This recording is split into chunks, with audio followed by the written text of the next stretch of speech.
You are listening to the Creative Women's League podcast. I'm your host and biggest fan, Kate Toney. Creative women entrepreneurs all over the globe turn to the Creative Women's League for social media advice, marketing help, and to get their minds in the mode to achieve bigger than they ever thought possible. Whether it's hearing the journey of your favorite creative badasses or the expert business advice shared, CWL is here for you with a whole lot of laughs, heaps of honesty, and endless support. Because over here, we know the secret sauce to building your creative empire all starts with motivation, inspiration, know-how, and community. If you want to exceed every goal, defeat the doubt, cast out fear, and connect with your fellow creative Wonder Woman, well, my dear, it's time to join the Creative Women's League.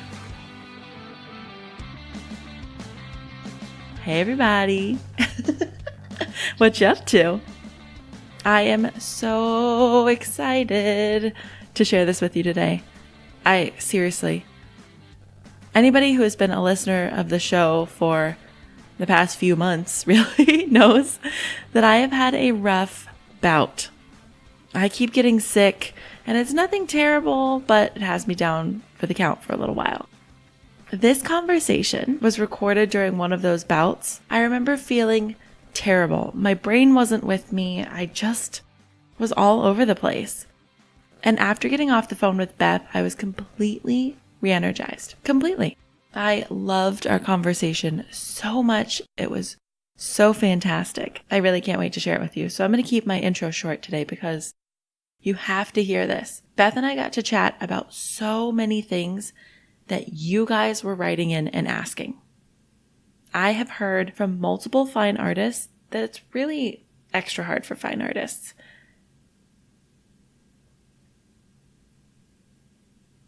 On Instagram, creating a following, not doing commissions they hate. So this episode is so exciting to finally get to answer these questions for you guys and put these out into the world.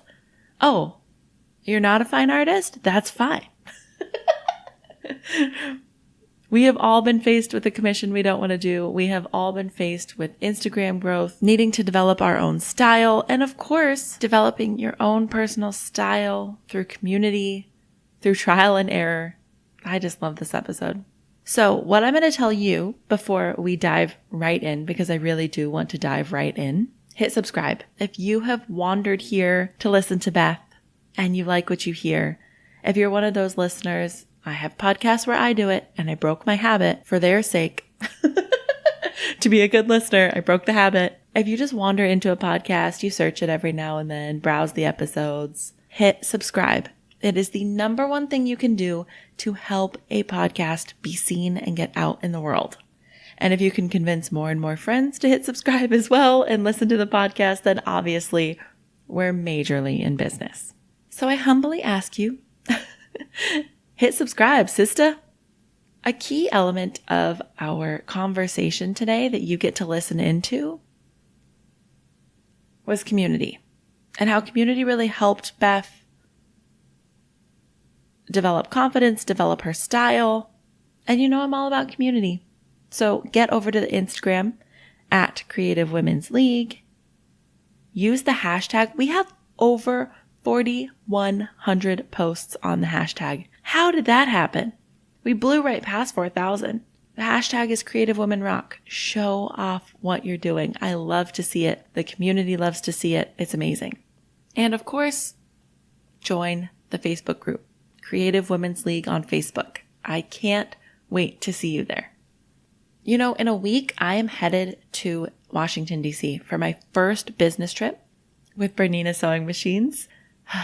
I'm so excited. Super nervous, but super excited. And it is going to be Brad's 30th birthday. What? 30? I'm not far behind him. My 30th birthday will be in May, but first he gets to be the old one. So I'm really excited. I have never been to DC. I hear it is amazing and everybody loves it. So if you think DC is amazing and you love it, then please send me recommendations. I want to know. Send them via DM over on Instagram I can't wait. Oh yeah, I told you I would get to the episode fast. So, here's Beth. Hello, Beth. How are you? I'm doing well. How are you? I'm doing real well. So you're calling from Nashville? Memphis. Oh, I'm losing my mind, I think. That's okay. It's all within the same state of Tennessee. Can I, yeah, I'll just blame, I'm still on a lot of medicine right now from being sick, so oh, no. We'll just blame that. I visited Memphis once. Yes. Yeah, Memphis is gorgeous. I mean, all of Tennessee, I think, is really gorgeous. Yeah, it is really beautiful. It's very different from one end to the other because it's such a long, narrow state, and it, you kind of have hot flat on the left, on the west, and then you have you start to creep into the mountainy kind of hilly areas to the east. So it's an interesting state. Yeah, we did a big road trip when we moved from Colorado to Orlando, and so we saw Memphis and Nashville and Chattanooga, and they all are so different. They are. I've lived in Knoxville, which is on the east, and Memphis, and my brothers both live in Nashville, and my parents moved there last year. So we kind of we've spanned the entire state at one point or another. Yeah, I love it. So Beth, go ahead and introduce yourself to everybody before I get asking too many questions. Sure. My name is Beth Winterburn. I am an abstract painter. I work primarily with inks and acrylics using watercolor techniques. I've been in business now for I think it's been about 4 years. It was kind of a snowball thing, so it's hard for me. That's why it's always sort of I have to think really hard about when it actually started, because I started painting again probably 2 years before I really launched the business part of it. Oh, okay. Yeah. Yeah. So I have a fine arts degree. I went to the University of Tennessee, actually as intending to be part of the architecture program there. They have an excellent architecture program at the University of Tennessee. And so I went thinking that was what I was going to do. I loved math and I loved art. So that was sort of the marriage of the two. But I realized pretty quickly that that was not sustainable for me. So I really do still have a massive respect for architecture and an appreciation of it, and just spatially the way that buildings and spaces and all of that, how we interact with all of that, is still very interesting to me. And if you notice, even in my work now, like there are a lot of architectural elements that I just sort of gravitate towards naturally. So that's kind of always been there. But, slowly over the 4 years of college, I just gravitated towards more of the fine arts, and that's where I landed, and I loved it. Yeah, I love how we have a lot of our guests, I think almost all of our guests, kind of start in one creative field and it morphs into, they eventually end up somewhere else. So I always think that's so interesting. Right. I think it's funny. Like I was actually thinking about this as I was driving around this morning before you called. I thought probably 8 or 9 out of 10 people who ask me what I do right after I say, I'm a painter or I'm a fine artist or whatever, they'll say, oh, I can't even draw a stick figure. That's like common. Like I can tell if I had a nickel for every time somebody said that to me. But I think that's sort of the mindset even for people going into art school sometimes, is there's only one way to be creative. There's only, everybody thinks, oh, you have to be able to really draw well, or, but it's just not true. And I think we have to go in. I think once we get into art school, it's like, oh, that discipline is not what I thought it was going to be. And that awakens something in me that is as true as drawing awakens someone else, so it's all coming from the same place. And, you can be a master gardener and be as creative as a painter, as creative as a photographer. So I think it's just sort of figuring out which discipline fits best to your creative sort of drive and need, you know? Absolutely. And I was one of those people, always being creative, always being artistic. The thing is I could draw a stick figure, if that makes sense. Like I could draw okay, but I never had somebody kind of help me. Right. I never understood that if I couldn't do the Sistine Chapel, then, you know, I always thought that that meant I wasn't worth anything as an artist. But that's so not true, right? Like we all have, it's all about developing your own style. Right. And I think that's the beauty of art school. And when I look back on that experience, it's really, you know, they obviously teach you history, which is so important to understand the history of art and sort of how it unfolds and continues to unfold. And then they teach you, you know, theory and some things like that. But overall, I would say, at least my experience, is they taught me mostly just technique. And so it's not about teaching you how to, you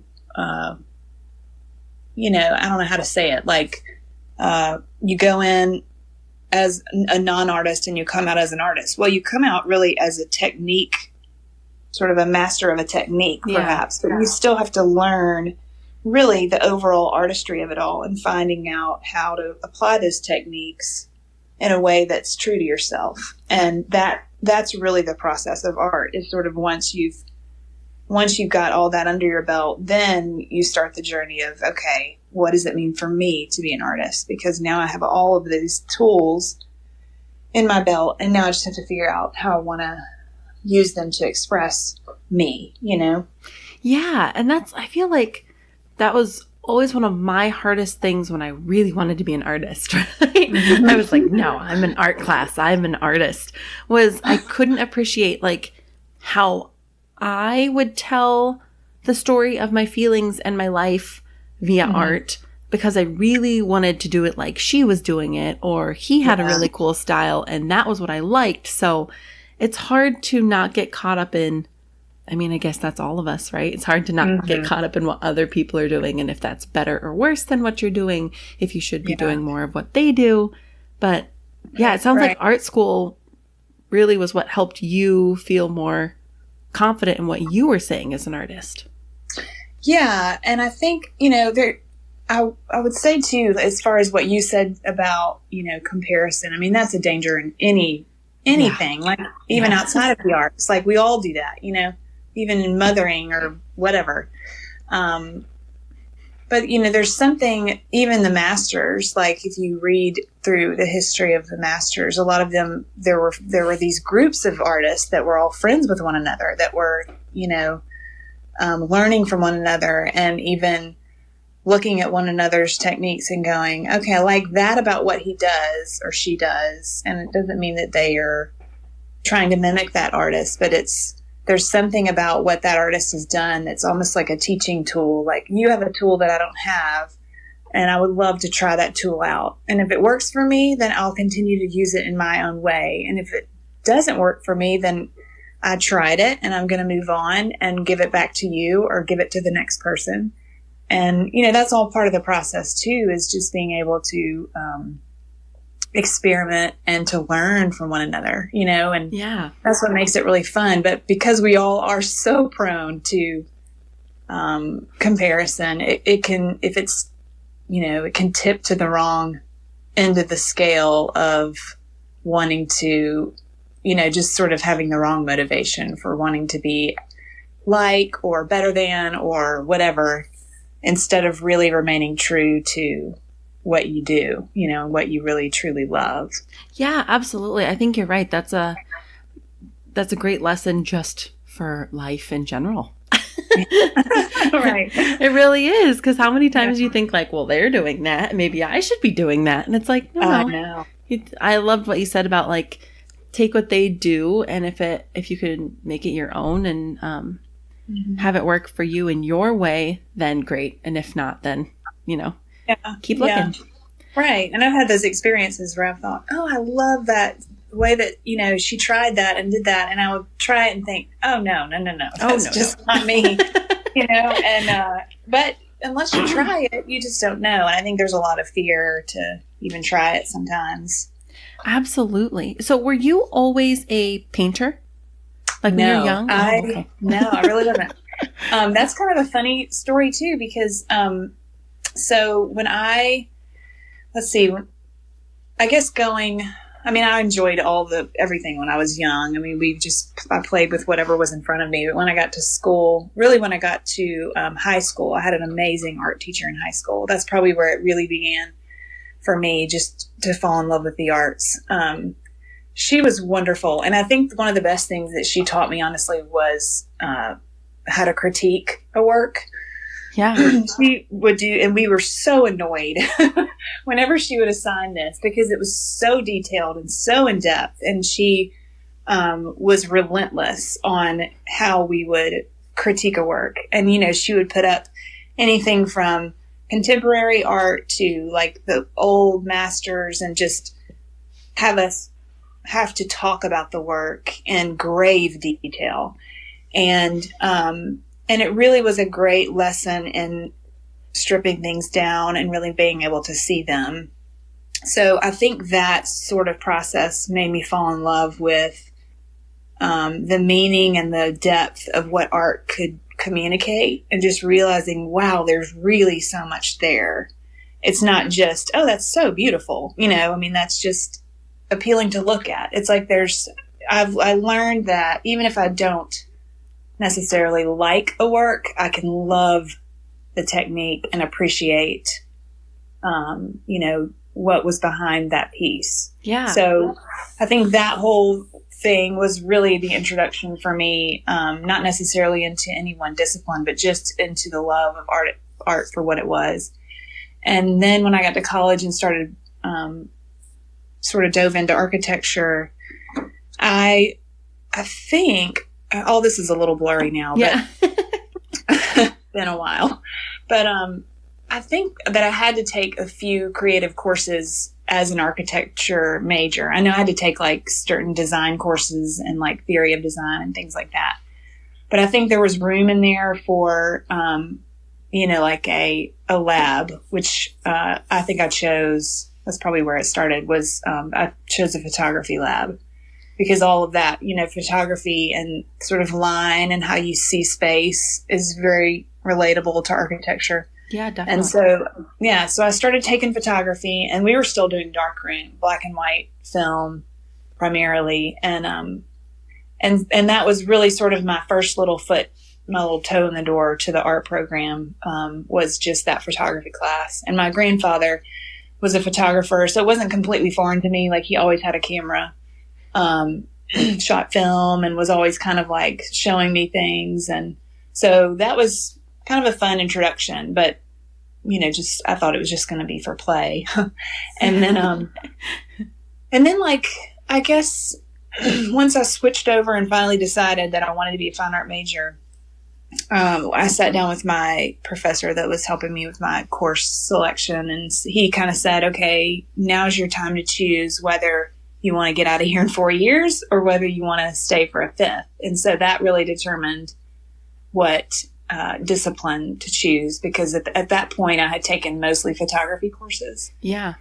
And so he said, that's probably going to be your best, your wisest move if you want to graduate in 4 years. So I did that. But when you choose any kind of, creative, any discipline within the art field, you have to kind of dabble in everything. And so it was great, because part of my curriculum was that I had to try a little bit of everything. So I did ceramics, sculpture, printmaking, painting. But the only painting course, this is what's so funny to me, is that the only painting course that was available ever was watercolor, because all the painting majors would fill up all the other courses.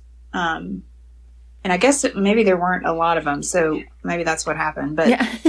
All of the oil painting classes were full. All of any kind of, all the painting classes filled up quickly. And the only one that was left was watercolor. And I was kind of like, ugh, I don't want to do watercolor. I don't want to do this.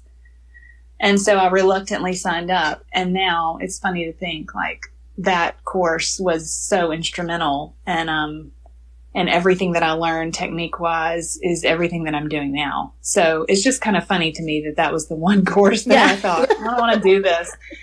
And here we go, So I wish I had known then to pay a little more attention. Right. It is so funny how that happens, though. Sometimes you're just like, oh, I don't want to do that. Yeah. And then, dramatic irony. Behold, I know. It really is. And then really, as after I graduated from school, I took a long time off, really not doing. I did do some photo shoots kind of like for friends and things like that, and started kind of thinking, I'll start a photography business. But I shot like a wedding by myself. I had been a side shooter for like a year and a half. And when I went off to do my first wedding, I was like, I just don't love this. Like, it's just not something that I love. And even the photography shoots that I would do of families and things were fun in the moment, but then going back to editing, like I despised editing, and I still despise editing. And so I just thought, this is not going to be something that I can keep going on. And so I really just started painting for fun, and friends were requesting things because they knew, going back to that old, you have an art degree, you can do whatever. Will you paint something for me? Yeah. Yeah. I was like, oh, sure.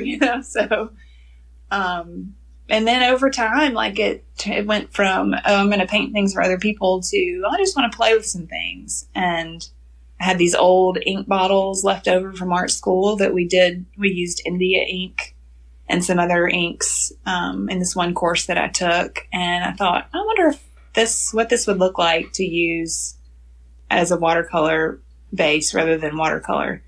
And that was it. And I fell in love with it after that. So. That's wonderful. It's so funny.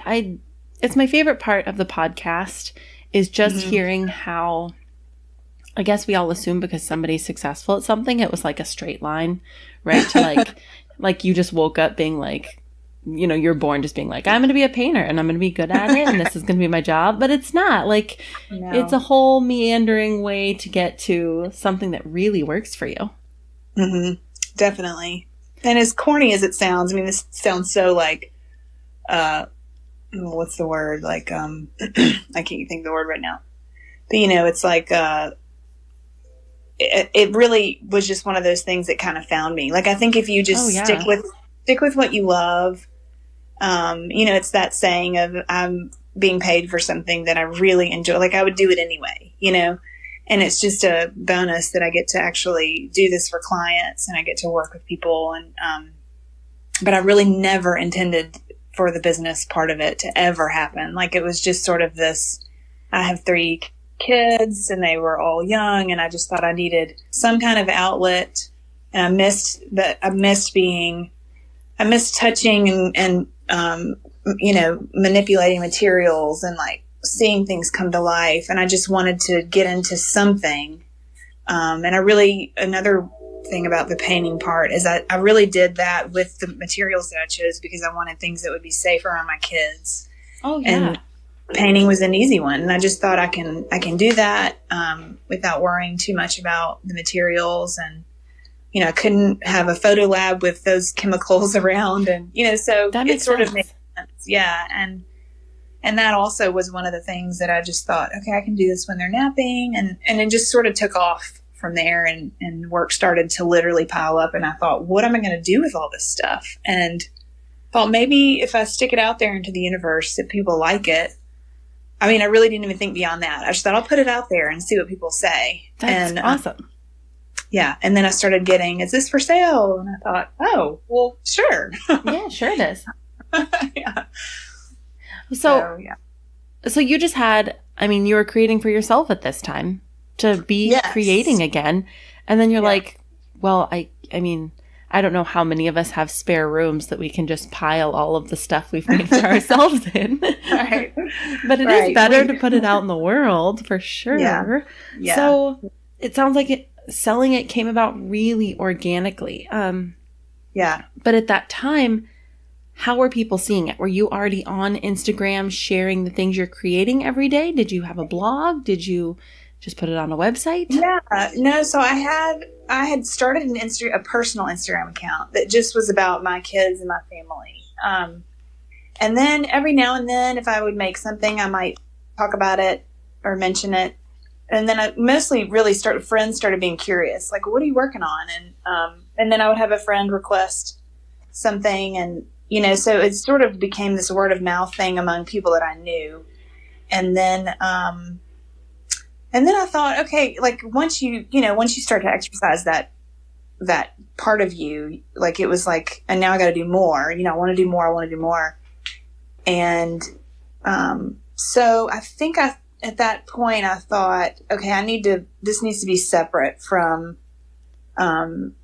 my personal account, because I really wanted to make sure that, like I was starting to get questions from people that I didn't know, and I wasn't really comfortable, adding them because it was a private account. I just thought I need to just start this own account, a separate account. And so I opened that up thinking I'll just start posting things. And literally it was just like, kind of like a portfolio, I guess, or like a way for me to keep a diary in a way. It was just easy for me to do it that way. And Instagram was at a good place where it wasn't huge yet.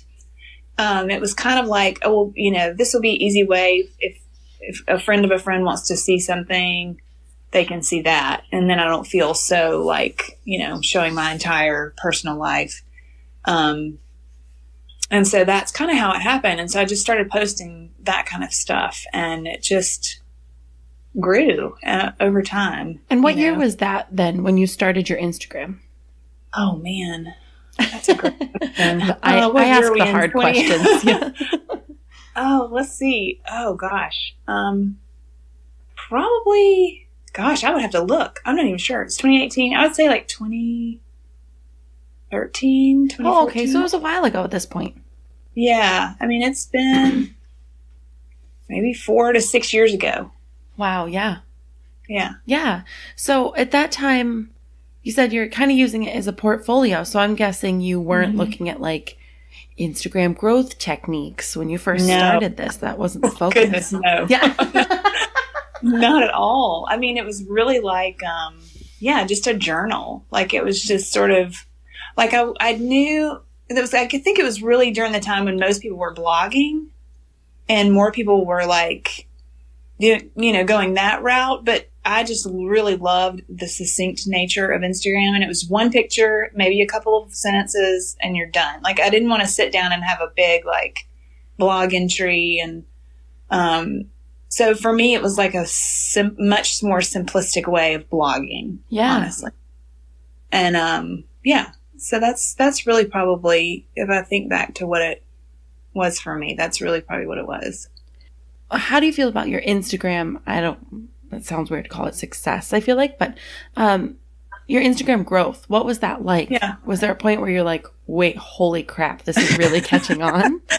Yeah, yes. And I will say too, like, I think I got in at a really good time, like completely unknowingly. Again, I wasn't thinking like, oh, this is a marketing tool. Like I just thought, oh, this is a cool thing for me to blog about this work and talk about it a little bit. And again, I think probably going back to those roots with that I mentioned in high school, I just love to discuss art in a really critical way.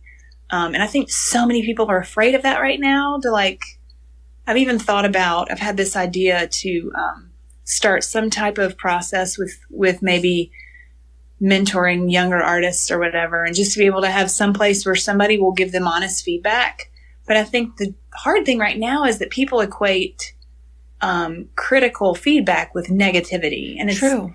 It's not even, that's so not a thought. I sat through some seriously difficult critiques in college, but they were so good for me because, you walk away going, okay, they said that. And some things were like hard to hear, but if you can't grow from those things, like if you can't hear those things, then you can't grow. And so I still crave that. I love it when people will take a little more time to just say a little more in-depth things, and people are so kind and supportive, and I'm really appreciative of that. But it always means so much more to me when there's just that one extra sentence that's like, oh, they see that, they really see the work and they really see what I'm trying to communicate. I've totally gone off task. No, what did you ask me? No, and I think that's great. I mean, really, it's like maybe you can even just like rebrand it, right? Like now you just call it a mastermind. And then when people are like a little critical about it, it's like, oh, okay, I'm doing it for your good. But I definitely see that. Like if speaking, if discussing art is your passion, then of course, like, definitely, I think that'd be amazing to start a mentoring type program. That'd be really cool. Yeah, like people have asked me a lot, will you teach a workshop? And I think I'm not really interested in teaching a workshop because typically a workshop is a one-day thing and, you walk away with, oh, I made one thing. But what I really would be interested in is taking someone who sort of already knows the basics and kind of knows what they want to do, but just needs somebody to say, hey, take that a step further. Or, you think you're communicating that, but you're really not. Or, if you want to communicate this, let me help you steer that ship in the right direction. Like, I think there's so much value to that for someone. I think there's a greater, it's like teach a man to fish idea, Absolutely. like want to really, that to me is something that I get really excited about. So I don't know how to make that. I don't know really how that would work, but that's just always been something I've been super passionate about. I love it. How did you cultivate? I feel like you have a very distinct look and a very distinct style. When you come across my Instagram feed, I definitely know it's Beth Winterburn. I love that. Yeah, I love it too. I love when people have talking about like creative businesses, really obvious branding. So I just feel like it's you all over that canvas. That. So was that hard to develop for you? I think so. I think in the beginning, sort of like we were talking about earlier, it was tempting to, like, there was a lot. Well, let me say this. Like, when I started Instagram and doing it, posting my things, like, there wasn't as much, like, there just weren't as many people to follow. So I was literally just like, trying things out, and not really looking at anything. But then over time, of course, more and more people quickly started creating accounts, especially as creatives, because it was such a visual platform. And it became harder and harder to not see things, And so even I would see things and go, oh, I wish I'd thought of that, or like, oh, I'm so attracted to that work, or, and just finding myself so stirred, and probably too because I'd taken so much time off. And so it was like jumping back into this creative place where I was seeing all sorts of things was like, just this jolt of creative inspiration. And so I think there was a lot that I was seeing and thinking, oh, I love that. Okay. And again, I would go, okay, let me try that for myself. Let me try that out. And a lot of things, again, I would go, no, that's not quite right. And so I think it was just a process of, I started out really like probably overdoing it, like overdoing a lot of the work that I was doing because I was so excited and I was so ready to do things and to make things. And so over time, I think what really happened was I would just strip things away one after another and think, that doesn't fit. And then as time went on, I mean, really, I started doing a little bit of everything. And I think the reason why I named it to start off with, it used to be EBW artwork, was because there wasn't one thing that I could say definitively, I'm an abstract painter. I mean, at the time when I started, I was sketching. I was doing floral watercolor pieces, truly watercolor, not with ink, like with watercolor. And then I was doing, the abstract was really the last thought. Like, I just was so uncomfortable in that, honestly, at the beginning. Yeah, that's even though I loved it. Yeah, so that was like the sort of the third piece of it. And I went and did my first show that I ever did. I took all three categories of work and thought, oh, those two, the sketches and the florals are going to go quickly. And ironically, the abstract was the biggest seller. And so I thought, this is exciting. And I think this is another piece that I've learned over time, is that whatever terrifies you the most, that's what you should be doing. Yeah. Whatever is the scariest and the most like I'm so terrified, but I'm so excited. Like, that's where you should camp out, because that's what's really getting to the heart of what it is that makes you you. And, you know, I think it's easy to get comfortable. I could have stayed comfortably settled in either of those other two things, because I do still really enjoy to sketch. And I do, the florals were just kind of fun and easy and kind of mindless for me. But the abstract work requires all of me, requires full engagement, full mind, you know, everything. I have to be fully present. Like, I cannot paint with anybody around. It has to be by myself. It's just demanding of me. And that's why it's so, like, I love it. It's something I could continue to do and continue to explore, because I can't master it in a way. Yeah. You know? Yeah. I love that you see that as something that's exciting and challenging, and not like, I mean, for some people I've heard things like that are discouraging. You know, I might even be the kind of person where that would be discouraging. But how do you, now that this I think is it can be, actually, to say that real quick, like, it can be. There are days when I think, I'm terrible at this. Like, I cannot do this. What am I doing? And I've literally had those days where I'm like, okay, I'm done. I can't do this anymore.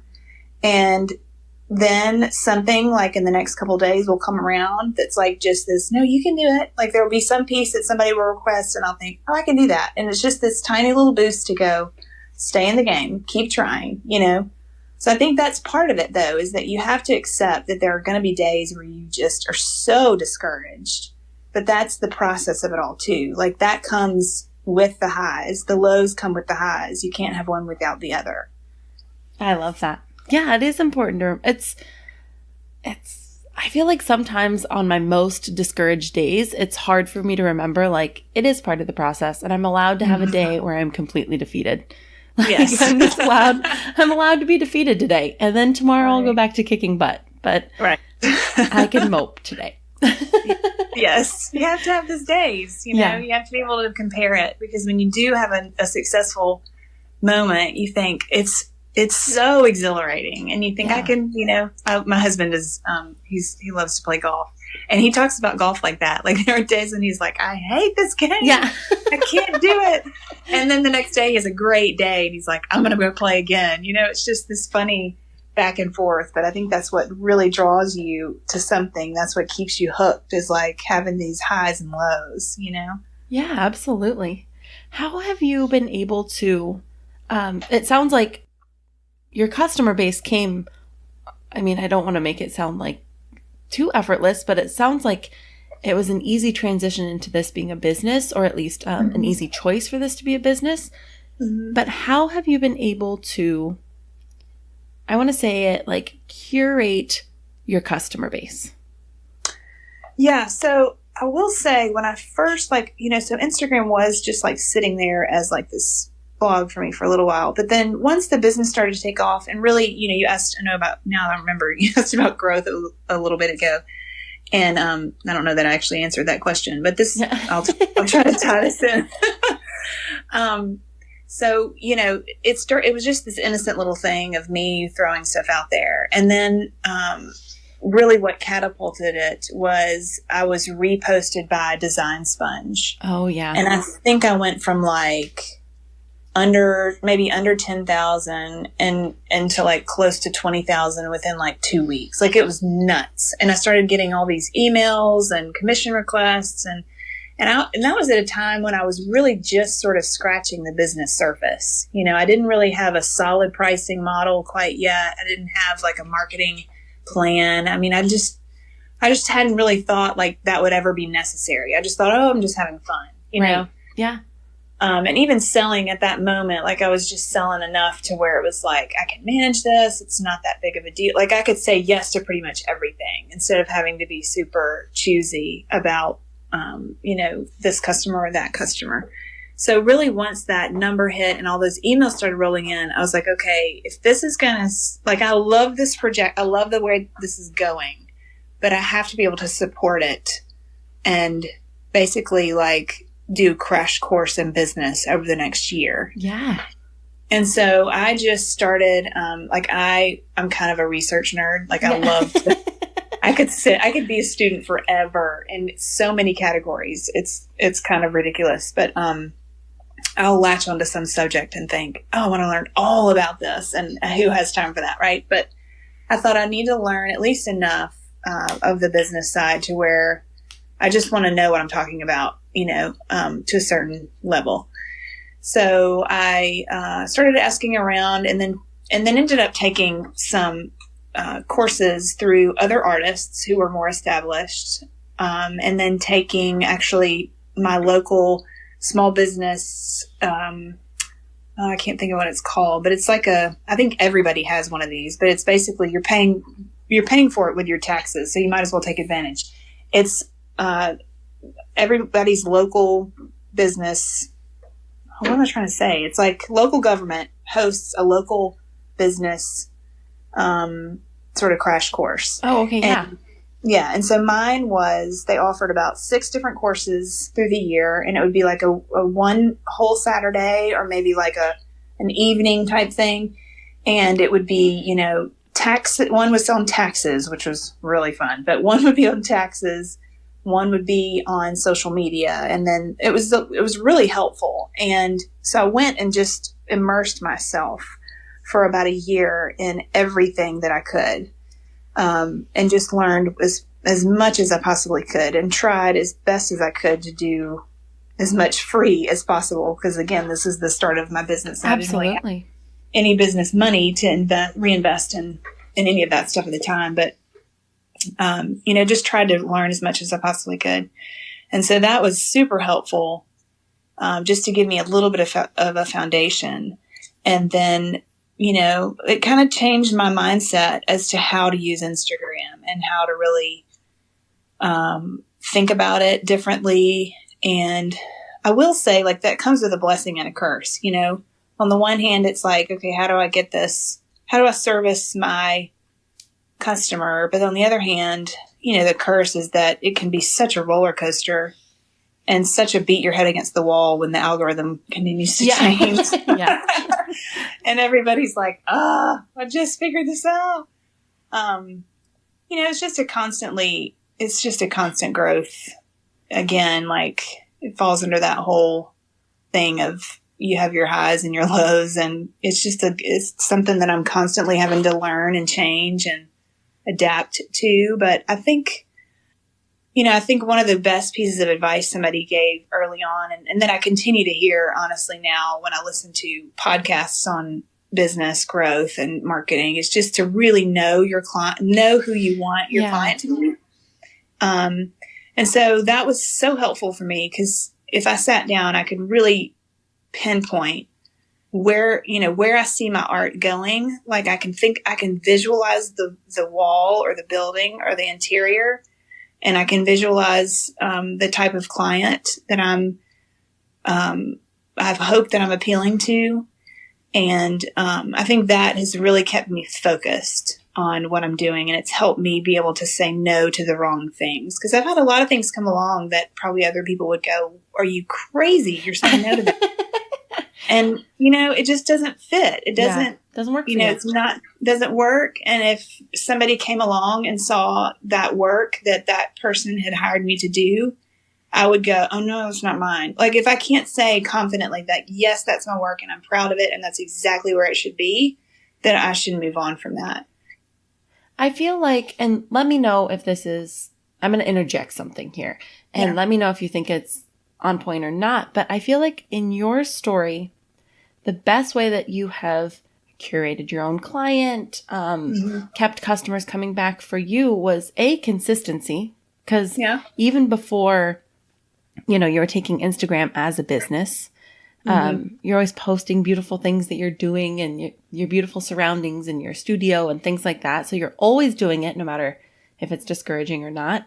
And then continuing to be yourself once people like Design Sponge are paying attention. Because that's easy to kind of get lost in a tailspin of what do people want from me, and not who am I and what am I giving people. I see a lot of frustrated artists in the Creative Women's League, a lot of them. And it always sounds so crappy for me to be like, keep consistent. Like, show Yeah. people what you want to be making, and then your customers are out there. They're going to find you. Yeah. Yeah. I mean, that's a good observation. I think,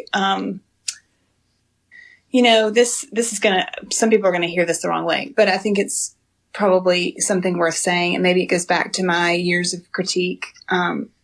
But I think there's a level where you just have to stop caring so much. Absolutely. I think that's true. And really, my husband is probably the best one at reminding me of that. And he is the most caring, like, people-oriented service. He's just a wonderful human being. And, but yet he's the one that's constantly saying, stop caring so much. I mean, I'll have those days where I'll think, oh, I just, this collection, like if I release a collection and I don't get the response, that I expected, and I can really wallow in that, or just feel like, oh, I failed. It's terrible. Why am I doing this? I can have those, everybody has those moments, or some piece that I thought, oh, this is going to fly off the shelf and it'll sit for months, everybody has those moments, and he'll remind me, really, like, you have to stop caring so much. Do you love this? Do you, is this you? Is this what you want? What do you really want? Like, he's constantly reminding me to think, what do you want out of this? And that's so helpful, just to stay focused and to really think about, what is it? And if I can't hold on to any of that, like, I shouldn't be doing this anymore, because the roller coaster is the roller coaster, and I can decide whether I want to get on or off. But it's, if I can't maintain some stability while all of the chaos is happening all around, then I have no business doing this. And I think that's part of accepting the responsibility of the business and accepting the responsibility of this craft. People are going to be so turned off on me saying craft, but I mean, in a sense, just, learning like the whole skill set, and applying the whole skill set and exposing it all, and talking about it and being vulnerable about it. All of that comes with a price, and you have to decide, like, can I hang in there when it's not going to be roses all the time? Can I do it? And that's part of it. Again, that goes back to just, you're going to have those days, and you're going to have those people who, this happens often too, that I'll run into somebody who's just like, I just don't get it. Or, I see this, and you're like, well, that's not at all what I meant. Yeah. That'll work. But like, you just take that all in stride, and it's like, that comes with the territory, and, there's got to be a part of you that has a little bit of like, this is what I'm doing, and I'm confident in that. And the moment that I can't be, then I need to stop doing it. Oh, yeah. Yeah, absolutely. Were you ever one of those artists? I know I've met a lot of them who get caught in the what can be soul-sucking wheel of doing commissions that maybe aren't in your style, or things you don't want to be doing. Did you ever get stuck in that cycle?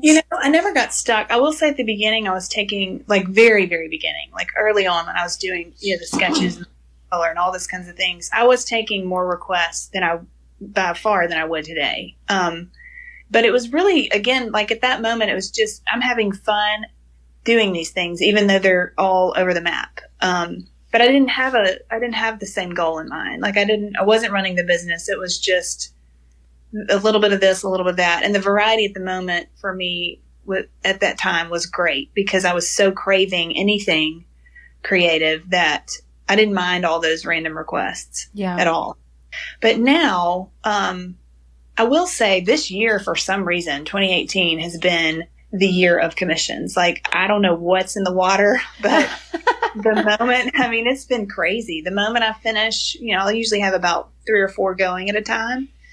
And the moment I finish the last one, I think, okay, breather. I'm going to start doing, oh, wait, there's another email. And it's just been like this one after another, which is a great problem to have. But I've definitely had to, there have been a couple things that I've had to say, this just doesn't fit. And, I have learned, I had one instance where I did something that I knew in my gut. The money, I think part of it was the money was going to be great. And I knew in my gut, though, like, this does not sit well. And I did it anyway. And then at the end of the day, I thought that was not worth it. Yeah. And so, yeah, I think you learn those lessons along the way. And then, but I've always, with my commission work, I've always stayed very true to my style. And what I've told my clients with commission work is, commissions are part of what I do, and I'm happy to do them, and I love to work with clients, but I steer that boat completely. That makes sense. Yeah. And I guide the whole thing. I guide the whole process. So when a client comes to me requesting commission work, the process is that they'll say, here's the size. Like, I'll ask for, give me measurements, and you're welcome to send me pictures of your space. And then I say, and I want you to send me images of pieces of my work that you love and tell me why you love them. And so it's still within my wheelhouse of them saying, this piece, I like this piece. And I make sure that what I put out there, I'm willing to commit myself to, not reproduce, but, to be inspired by my own work, if that sounds right. Yeah, that definitely makes sense. Yeah. That I can put something out there that I can say, I'm proud of that enough that if somebody came along and said, I love that and I want something similar, or I want it to be inspired by that piece, that I can say, yeah, I'll do that. And I've gone through several variations, even on my website, of taking things down and thinking, I don't want to do that anymore. That's not me anymore. And, even honing in on within my own body of work that I'm displaying and putting out there to the world. Yeah. Really, really sifting through and getting rid of things that don't feel right anymore. And I love that. I love that you talk about guiding the process, because I think sometimes we think it's got to be all or nothing. So you can be open to commissions, but not be allowing people to bring you, I love this Nightmare Before Christmas inspired things, Beth. I would love you to do your style, but this. It's like, wait, what? No, that's not. No. And I'll have people ask me for things, and I'll say, I think that's a cool request. That's just not what I do. Please let me suggest, I'll send them like 4 or 5 other artists and say, go check out her. She does this. Go check out him. He does this. And I love that too. Like, that's really fun for me to think I'm supporting somebody else's work, because I can't do what somebody else does well. Like, they do that well. And I would rather them do that, because that in the end, that client is going to be so much happier if they get what they want. And that artist will be able to do that better than I can. And I would rather that happen than me take on a project that just is not the right fit, where everybody's going to be frustrated and disappointed in the end. So no wins for anyone. Yeah. And I think we get caught up in the fear, right? We let fear guide us. And you think, well, this person's trying to pay money for me. I cannot turn that away. I cannot tell them to go give somebody else money. What am I thinking?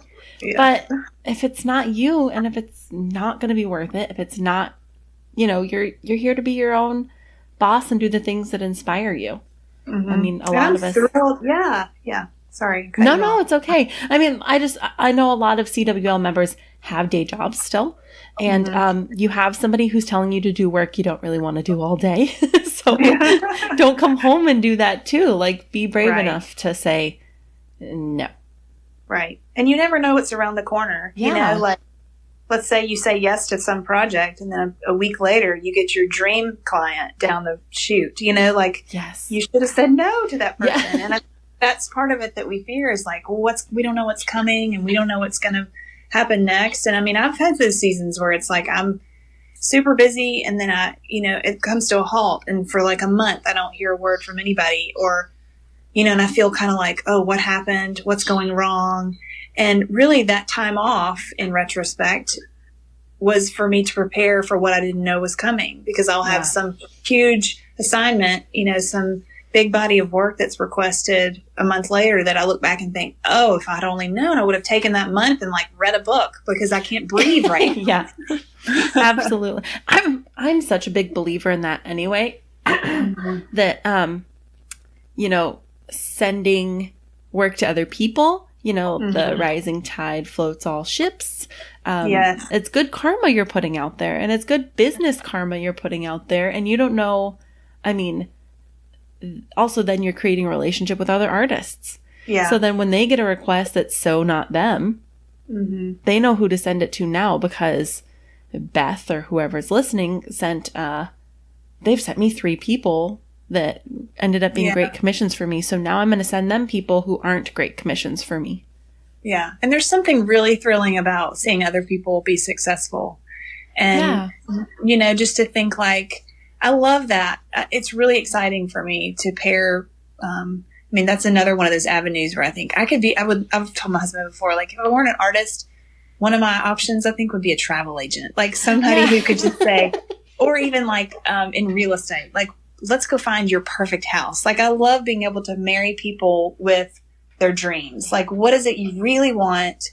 And let me help you find that, you know? Yeah. And I think that's another thing that is so thrilling for me is, just to have a really broad sense of what's out there, so that if somebody says, like, I had a friend email me, 2 weeks ago or so and said, do you know anybody who does pet portraits? And I was like, oh, I do, you know, and I had like 3 names that I could confidently say their work is awesome. Go check them out, you know? Yeah. And I love that. I love being able to match people with a request that I know that I would fail miserably. And so I would rather just have it be a successful situation for all parties involved, you know? Yeah, absolutely. I love that. So we are going to head into the 3 Creative Women's League musts, but I do have one other question for you before we do that, because it was a question that was specifically sent in by a Creative Women's League listener, and she wanted to know if you stretch your own canvas. Do you work on canvas? I do. So I work on mostly paper is my jam. I love paper, and so that's what I would gravitate towards first. But I also work on, so I have sort of 2 bodies of work on canvas. The pieces that I do that are real fluid, people always say they sort of mimic the ocean. They're just lots of movement and all of that. So I have to have a certain type of canvas in order to do that work. It has to be pre-stretched and pre-gessoed, because it has to be like super smooth. Yeah. And the only way for me to really get it that smooth is to buy those already stretched and already primed. So those I do not do myself. But then if I fail in one of those paintings, which often happens, and it ends up being a mess, then I will take that canvas apart and I'm left with those stretcher bars. And so I'm actually in the process right now of trying to come up with a body of work on canvas that I, use those stretcher bars and restretch a new canvas, either a raw piece of canvas or raw that I then either prime or prep in one way or another. And I'm still on that journey. I've not arrived at all with something that I'm super satisfied to put out there. So I do stretch some canvases, but it's mostly, like I said, after one of the other processes that I do has failed. So, it's just sort of a matter of, I think most artists are pretty resourceful. So it would kill me to throw a perfectly stretched out set of bars away. Like, that's never going to happen. So I will find a way to make that work. And what that will probably mean is just lots of time and patience and failure, and that's okay. That's part of it. So perfect. Yeah. Well, thank you so much for that. I hope that's the information they were looking for. It sounds great. Yeah. This is so much fun for me. We have we'll have quilters on the show, and I understand what the heck they're talking about. But then, then we'll have artists, or we'll have, we've had illustrators, artists, bloggers, everything. Yeah. And it's always so fun when I'm like, I don't know what the heck you're talking about, but I love it. But I love this so much. So if you're ready, I'm ready to head into the 3 Creative Women's League musts. Okay. So first things first, what is one thing every badass woman should read, watch, or listen to? Okay, so I had to rack my brain because I thought, I could say some answer that people are probably expecting me to say as an artist, but this is totally probably not something. And I'm a little late to the party on this one, but I've really enjoyed Brene Brown. Yes. Her books have been so good, and I would recommend them. Most people probably know who she is by this point, but she is a researcher and talks a lot about just the human condition. And she's I think she calls herself like a shame, she researches shame and vulnerability and some other things. And I think as an artist, everything that she discusses, I mean, as a human being, we can all relate to that. And I think as an artist, especially like in that journey of just all those feelings you go through and how vulnerable a practice it is, it's just really challenged me to go a little deeper and to really ask myself some hard questions while I do the work that I do. And it's just been really great. Like, I think it's also like in a way, it's so outside of my realm. I mean, she's not talking about art. She's not talking about any of those things. But what she is talking about is so much a part of the practice of putting yourself out there. And I think it helps, even as crazy as it sounds, like in the marketing realm, and just how to relate to your client, how to be honest with who you serve. And so that's her work, her writing, and everything that she said has just been something that I've really enjoyed over the last year, especially. And I think you're right. I think taking care of yourself emotionally and spiritually, and those are all huge to our work. Yes, as artists, like, you have to take care of those things too, and make sure you feel good. Right. Yeah. Yeah. And I just love her way. Don't you just love her way? I love her way. And she's so honest and just funny and relatable. And, I just enjoy it so much. And I think that, art is just sort of another way of communicating. And she talks so much about communication and just relating to people. And I just see all of that tied in. I see all of that with what I do, and trying to communicate a message and trying to get people to go a little deeper, to see things differently. And her work, I would just say that's probably been the biggest influence over some of those things in the last year. Yeah. Okay, so who is one woman we should all go follow right now? Okay, this is really hard. Yeah. Because there are so many people that I really enjoy following that are women, that are artists, or that are not even artists. I think over the time I've kind of stopped following as many artists, just because I want to have a really clear mind about the work that I do. So there are not that many that I follow. But this is kind of a random, funny answer maybe, but there's an interior designer. She actually went to high school with her husband, but she is just hilarious. And I enjoy her humor and her design eye. She's actually taking a break from Instagram. Her name's Stephanie Sabby, and I think her account is, I'd have to look that up.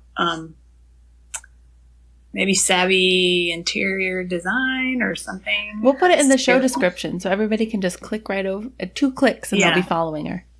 Right. It's Sabby Interior Design, and it's SABBE. Perfect. Yeah, she's just hilarious. Like, she has a great sense of humor, but she has a really good design eye. And I've worked with her on some projects, so I always appreciate that. But it's just fun. Like, I like it. It's sort of ironic because usually the accounts and the people that I enjoy following are far more. They put more of their personal lives out there than I'm comfortable putting out there. And so I'm sort of intrigued by that. Like, how do they do that and still, remain true to who they are? Like, there's a part of me that just is nervous to do that, honestly. Maybe because my kids are a little older, it's not as easy. I feel like they need to, I kind of feel like my kids need to make that choice for themselves, rather than being like subject to my audience. That's not their choice. So I sort of want to let them choose that or not. But, anyway, she's one that I really enjoy following. But that is one of the difficulties. I mean, now I am essentially a step parent. So it's one of those things that I have to think about too. There are times where I'm like, my boyfriend's like, yeah, I just don't like posting my daughter. Yeah. I don't like doing it. And I'm like, oh crap, but I've posted like 20 pictures of her. Should I never know? I know. Like, we're the first generation that has to like figure that out. Like, yes, oh crap. It's true. Yeah. We don't really know the results in the long term quite yet. And I think that for me, it's just been sort of this gut check. Like, that's really what it's come down to. I think people always sort of ask that question. Like, there's the camp that does and there's the camp that doesn't. And for me personally, like, I would feel really strange about somebody that I didn't know walking up to one of my kids and knowing who they were and knowing their names. Like, that would just feel, for me personally, I would just think, like, that's just too much. So, and again, too, I think I just don't want my kids to look back and go, I can't believe you posted, not that I don't think I would ever expose anything embarrassing, but to them it could be, and they're their own people and I want to respect that. And so I've just chosen not to really show them, in my account. So, and I love that you're drawn to the people who do. Yeah. It's really interesting, isn't it? Yeah. It's ironic. And I don't know what that says about me. Yeah. But I will say one other account, and this is sort of a personal and business, but I have a cousin, actually two cousins who live in Virginia, and they've actually teamed up. So they're three sisters, but the two older sisters have teamed up to come together in business. And I love following them because they're family, but I also love following them because they're so talented. And one of them is a photographer. Her name is Kate, and her account is actually called it's Betty Clicker, which is really funny. Yeah, cute. She also has a great sense of humor, but she just had a baby, and so that's probably my like selfish reason to follow her. I just love her sweet little baby, but she just is so talented. She travels, and her family, they've always been like all over the world. It's just fascinating to me, and seeing really cool things, and just her eye for the way she sees. I really follow a lot of photographers because I think photographers see things so differently. And there's still that sort of love for what I learned in school, and seeing it through their lenses is really interesting and intriguing. So she's a photographer, and then her sister, Anna, they work together and have created this company called Palindrome Creative, and they do branding. And Anna is actually a printmaker, and she used to work in New York with I think it was a publishing agency with a book company or whatever, but now they've come together to do this company together. And so, it's just kind of neat to see this. Yeah, I love that. Yeah. We'll have all that in the show description too. And I have a very important question to ask. Is Kate the oldest of the three girls? She is. She's the oldest. That's me. Ah. I'm Kate, and I'm the oldest of three girls. That's why I had to ask. Oh, that's so cool. Yeah. That's why. Well, they're just really fascinating. They beekeep, like she's a beekeeper. Wow. And a photographer, and she's a foodie. Like, she cooks a lot. Anyway, she's just a fascinating person to me. So I love it. Yeah. We'll have all the info in the show description. Cool. So people can go find them. Beth, this has been awesome. I feel like this has gone by so fast. Yes. Well, you've made this easy. Oh, well, thank you so much. Thank you so much for being on the show. I really appreciate it. And before we go, you tell everybody where they can find you.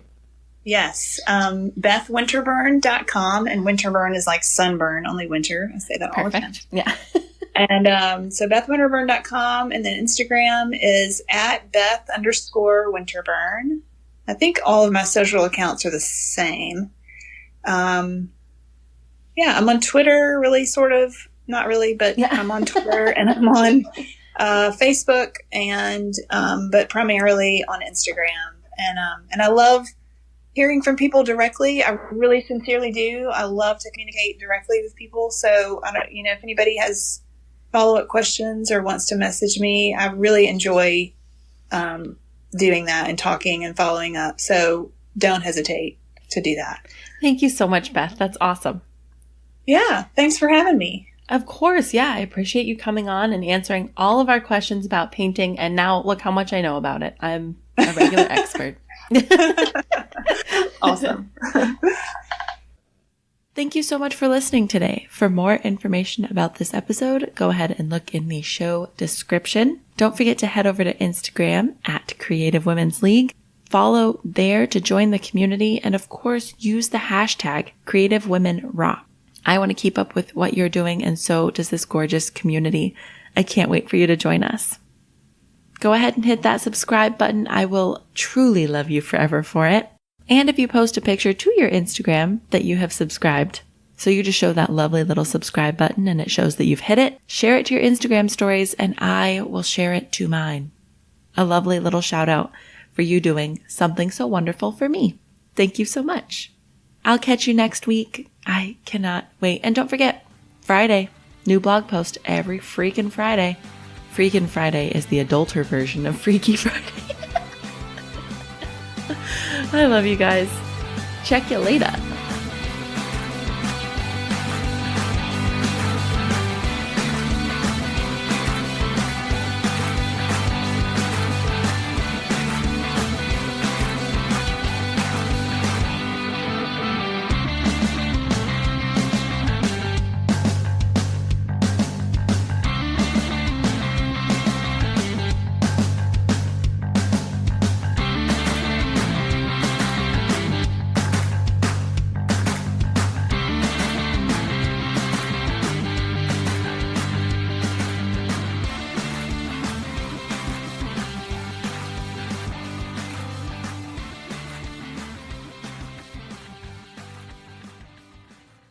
You're still here?